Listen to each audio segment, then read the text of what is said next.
So, after finally approaching red ranks, where it seemed that some decent players were hanging out, it started becoming obvious that I picked up some bad habits from rushing to the low ranks. I have no idea. Why do you keep doing that? Because it's fun to go wee. Yeah, I was fully aware of the mistakes I was making, and that I needed to stop making them, but they just got into muscle memory too hard. I decided to reset and refocus, so for the next few evenings I played quick matches instead of ranked. Here, I could freely try to focus on improving one thing at a time, and come out of it closer to how I was in Tekken 7 while also adjusting to the new system. And not because I'm a coward. Yep, because I'm not. And I didn't record this live this time, so I'm just gonna have to show you the replays. But post is my comfort zone anyway, so yeah, let's go. My first opponent was this Leroy, and it's actually the first one I've seen in Tekken 8, not counting the network and beta tests, of course. And yeah, he was just in complete control pretty much the entire first match. He was very aggressive and just dominated me. I'm not familiar with Leroy combos, but considering the amount of damage I took here, it looks like he optimized it pretty well. And I was still using the while running move stupidly, like what the hell was I trying to hit here? So of course I got owned. Next round didn't go much better, and every time I thought I could punish, I was either wrong, or I messed up in panic. And fuck, this dude knows how to duck and launch. He's also the first one I've seen who uses these running moves. And I tried to step here, but yeah, that was wrong. I only got small victories over him like this step and launch, but you know, this apparently whiffs even if it's slightly off axis. Okay, lesson learned the hard way. Of course I rematched, but you can see here that I was already very psyched out. And anything moderately big I got was off of his mistakes. But I was still unable to capitalize on anything. I was certain from Tekken 7 this move was minus 14, but apparently I was wrong and he was also ready to fucking duck. Then he dropped a combo again, giving me some breathing room, and I was able to half-decently whiff punish. After that, I was very carefully fishing for FF3, trying to recover some of my health and get into heat. But I was already adjusting, and decided to start challenging his interrupted strings with the new heat engager. A string that's very good and that I was neglecting up until this point. Then I got lucky that he messed up here and, well, I could have finished it with a heat dash, but whatever. I started playing a bit more carefully, trying to throw out some pokes, and I was rewarded with this big back 4 counter hit. Hey, look at that, not dropping the combos now. Then I remembered I actually had a safe power crush now. I wasn't using it too much in Tekken 7 because it was launch punishable. I usually only used it to get a wall bounce after a bait, but I really need to be using it more to challenge the opponent's pressure. And hey, it paid off, so you know, positive reinforcement. Having some momentum, I also started stepping better. Even got this sick low parry, but yeah, dropped it. But my stepping was definitely getting better, and I wasn't trying to be too fancy with combos on an unfamiliar axis. I mean, better safe than sorry, right? Then he dodged my running move and tried to punish. Wait, hold on a minute.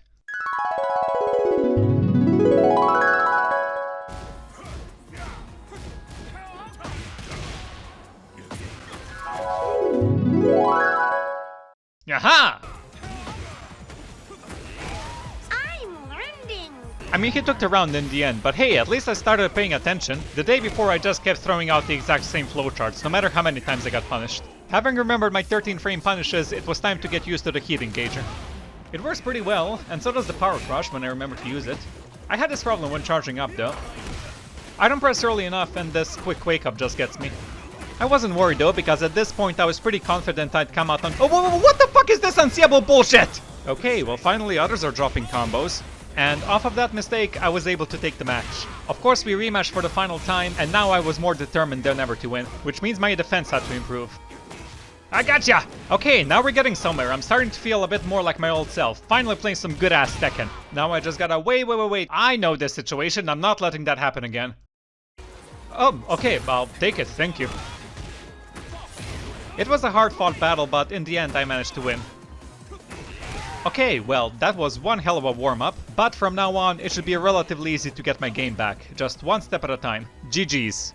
My next opponent was this, honestly not that strong June. I mean, benefit of the doubt, maybe she was just tired, but it didn't change my plan. I was still only gonna focus on improving a couple of things. First off, I needed to be more bold with my jab counter hit string. And yeah, just like riding a bike. This is one of the reasons it's so hard to pressure Lee. I was quickly doing it on reaction too. The other thing I was deliberately trying to do was use my movement to keep my opponent's back towards the wall. I mean, here it worked because she made a big mistake, but still.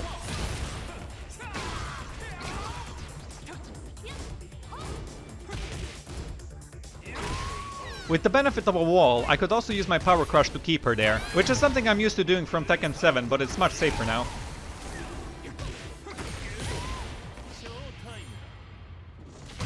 In the next match, I was really using my movement in neutral to try and get myself into a better position.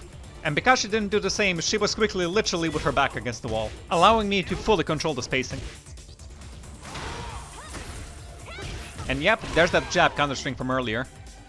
I saw a good opportunity here to use my heat dash combo. It's basically Lee's old rage drive combo. It's very strong, so I better get used to using it this way. Here at the end I was trying to poke her out, because Lee's lows are actually pretty strong now, making his poke and pressure game much harder to... Oh damn, nice parry. I suffer massively from the "but I might need it later" fallacy, so I hate using my heat dash or heat smash if I have a lot of meter left to burn, and I needed to get over that. This was the perfect opportunity to do so, because I only needed a few mix-ups to win, even if maybe I went with the risky options. Since I'm doing so well, might as well get used to throwing out the DF2 sometimes. I mean, it's a safe mid-launcher, I wasn't using this nearly enough in Tekken 7.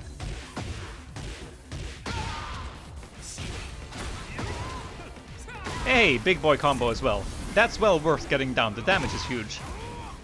Not much left to say here. I closed out the match, so let's see what I get next. Dragunov. Okay, this guy was pretty decent, but it was time for me to practice some of my new tools. Oh, yeah, great fucking start. One thing I had to test out was the back 2-4 string, and you'll see why in a moment. Yep, that wall splats now, from a decent range. It's safe too, but a high of course. But it does threaten a follow-up, which is a huge counter hit launcher. I haven't heard anybody else talk about this yet, but seems to me like it could be a pretty good tool. I'll have to test it out more. Since I got some of my fundamentals back, I think it was time to practice the just frames now. Ah, well, almost. One more time? Alright, already a massive improvement. I just could not hit this in a match since I started. Ah, shit, okay, Snake Edge reaction still needs some work. I mean, you'd think I'd be able to block that. At least I was able to react to a surprise combo here. I did a miss input, but I managed to convert into a okay combo. The Dragunov was about to start his offense, though. Damn, nice reaction, dude. Then he started some serious pressure with his pokes. That's fine, though, because if he was gonna do this, it meant I could bring back one of my favorite moves into use. I mean, in the next round, this one was all his. Before that, I tried the new Magic 4, but okay, yeah, still needs some work. I mean, I know how to convert here, I just was not ready. So he started that jab pressure of his, but this time I got it. I did try this last time, when I remembered what the new input for it was, but he got me with the elbow, so, you know, good on him. So to close things out, I swear that wasn't a green rank hop kick, I just noticed he was moving kind of improperly in the moment. Alright, GG's, man. This next Azucena wasn't too strong, and there's not a whole lot to talk about, but I think she really wanted me to hit a high or a low there. There's that stupid running 3-4 again. Well, Rome wasn't torn down in a day. Guess I might as well reinforce the DF2. Next on the list was baiting out the mash after the 1-2 jab. And yeah, it worked here, and so did the combo, though it was just the standard path. But it's really gonna pay off later. And I was really readjusting well to using the power crush, though I guess this is the same situation I'd have used it in Tekken 7. It's the mindset though, I need to want to use it as a semi-oppressive tool at the wall, and especially in the corner. Really, it's there to discourage mashing. It's a good wall splat though. And I was really getting bold again with the parry, now that I got used to the new input. Even using it on reaction a bit, like I did in Tekken 7. Well, sorta, it's combined with expectation. Here it was just a pure read. But that's about it for this Azucena. I actually encountered a Lee next, but there's even less to say here. Except I guess that I really wish I made that rocket heel guide before this. Stupid inconsistent thing. I guess those random DF2s work though. Up next was a Steve, who was definitely better than the rank he was sitting as, but unfortunately for him, what better character to practice the parry against. Really wish Lee still said "come on" when he parried though. My acid rain was still getting better too. And I was paying more attention to the wall than I used to in my combos. Certainly more than when I played rank, so sometimes I opted for a bound early rather than risk losing the wall combo. Still need to get better at counting the wall hits though, so I don't whiff like this. Up next was Arena, who was unfortunately outmatched, but she did help me remember Lee's super duper OP hidden tech.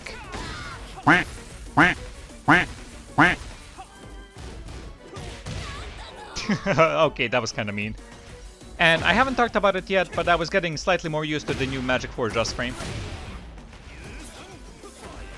My dominance was about to come to an end though, because I got matched with this Alisa, and I just did not know how to deal with her chainsaw bullshit. Whether I forgot how to, it was changed, or I never really knew how to do it properly in the first place is up for debate, but it just shut me down completely. And every round, I was just too scared to press anything. Even failed to sidestep. I mean, look at this! This is the fucking Texas Chainsaw Massacre! I mean, I knew there had to be a simple way to deal with it, and I was just being a retard, so I took it into replay analysis. And yeah, sure enough, I had a plethora of easy options depending on the situation. And by the way, I really want to sing the praises of this feature, because learning matchups has never been this easy or fun. Good work, Tekken team, 9 out of 10. But also, fuck this bitch's sidesteps. Oh, can you just get over here? But I lost both matches in the end, and there wasn't much to glean from that other than learn the matchup, scrub. So let's move on, and keeping on theme, oh god. I ran into my first Lars, and I was never good at defending against him back in Tekken 7. I just really didn't like labbing him, and some of his moves psyched me out. Plus combine that with this guy's patient defense you saw at the start, and it's a recipe for disaster for me. And I also had his new heat moves to defend against, which I've never seen before, so I had no idea what he could even do. To make things worse, things like this kept happening, which really broke my spirit. Oh, come on. No! Bro, come on! That was a good sidestep! It gets even worse, because he was using this string I knew was super unsafe, but I never launch punished it. Oh god, that was awful. Yeah, I was super psyched out, so he easily put me down with this. Well, that's another character I have to lab out, but until then, fuck Lars. Yes, I'm salty, shut up! The next evening I ran into this Huarang, and I was trying to play a bit more carefully and not overcommit. You know, just some pokes and trying to bait something with Hitman stance.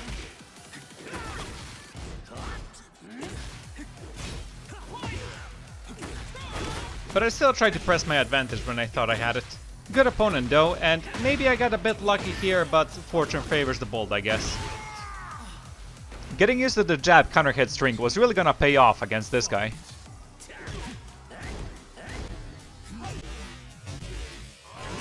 It really helped me get out of his pressure, and so did dig jabs. Yeah, I know some might find dig jabs annoying, I kinda do too sometimes, but they're a legit tool. And this guy also helped me remember that it's fine to use Rage Arc. I mean, they're there as a comeback tool to prevent the opponent from being too reckless. I was also getting more consistent with my just frames.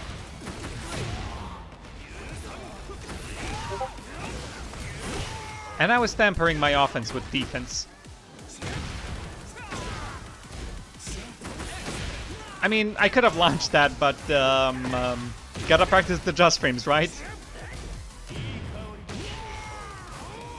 Power crush to keep him at the wall. Heat engager mix up. Alright, GG's, buddy. My final opponent for this video was this king, who I think he has some sort of voodoo curse on him that'll make his heart stop if he doesn't press the button for 1 nanosecond, because I mean, look at this! He just doesn't let up! Oh, where's my punish?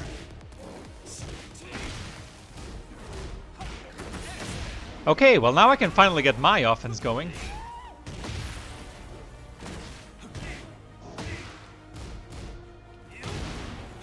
Okay, that's one round. He was barely giving me any time to think though, he has a very fast playstyle. Something was beginning to show on him though, but I wouldn't pick up on it until a little later. I did the wrong punish here, but it just gave me another hint. Wait, what? Oh, damn, that's minus 13 now. After a back and forth, he got me with this hop kick and took a round. And despite almost killing him in the next round, this grab turned everything around and he got me. He was just completely unrelenting. Round after that, he clipped me with a hop kick again.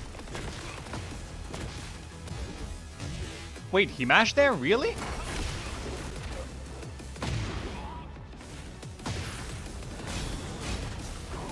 Oh, not good, not good, not good, not good, not good, not good. Ah, damn. Well, I couldn't leave it at that, I had to rematch. In the first 2 rounds, he was just getting me with the same stuff. And he was so quick and aggressive, I didn't have time to figure out his patterns in the heat of the battle. Oh, for fuck's sake, that's gonna take so long to get used to.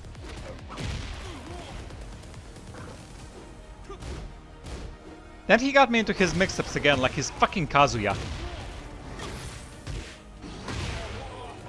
And here I was thinking, oh fuck, oh no, I can't go out like this. I cannot go out like this! Oh, he made a mistake! Alright, phew, I get another chance now. But he just went straight back to trying to overwhelm me. And at this point, maybe it was luck, maybe desperation, or perhaps it finally clicked, but I managed to use his mashing to get some counter hits, then quickly mixed him up, did a solid combo. Well, almost. But I definitely knew he was gonna mash now, so I set up a quick frame trap. And we're back! With a moment to think, I reflected to what he was doing at round start, and I did this. Oh yeah, this round was in the bag now.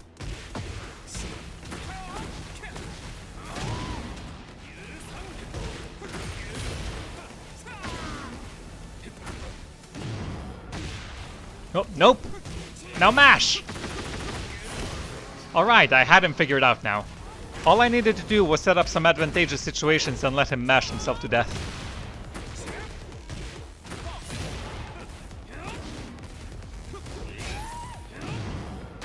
Haha, yeah, not happening, mate. So here I knew I could freely mash my infinite kick extension.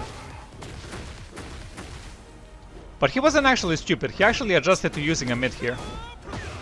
Alright, fair enough. And you can tell I got him a little bit afraid here, because he was one hit away from winning a round, but he wasn't mashing this time. Made a huge mistake though.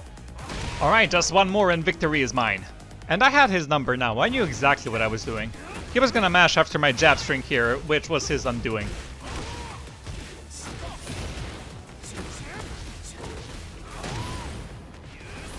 Okay, I think I'm good now. I'm getting used to the new Lee, I'm getting more consistent with my combos and just frames, I'm adapting to my opponent decently enough, I'm slowly getting used to the new system, and I got some of my fundamentals back.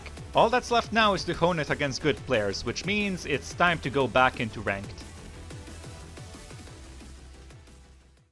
Oh, and just for fun, I labbed this out from that last situation.